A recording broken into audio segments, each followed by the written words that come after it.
Kitu imejengwa mpaka leo.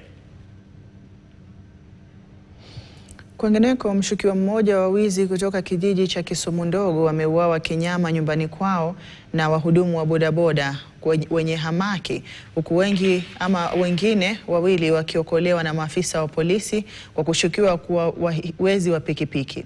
Wahudumu hao wa bodaboda kwa ushirikiano na wenyeji wa Mumias Mashariki wamemuua mshukiwa huyo kwa jina Emmanuel Kea na kisha kuteketeza nyumba zote katika boma hilo. Huku mwenyekiti wa wahudumu wa bodaboda eneo bunge la Mumias Mashariki Idi Wanakai akisema kuwa visa vya wizi wa pikipiki vimekithiri katika eneo bunge hilo.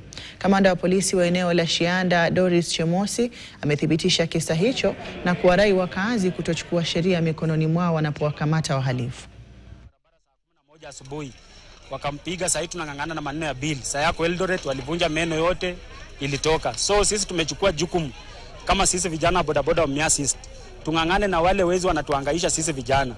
Mimi nilipiwa pikipiki mpya numberless. So hii maneno ya wizi lazima tuungane tuimalize. Hao vijana wote watatu, hao wawili ambao wako mahututi, si mara moja na si mara mbili wameshikwa na kesi zao kwenda kotini.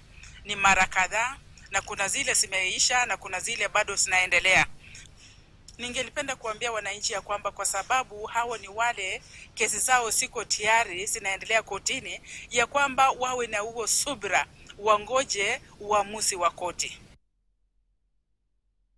Na katika juhudi za kupambana na ongezeko la visa vya dhuluma za kijinsia katika kaunti ya Tana River, wanaharakati wa kijamii wamegeukia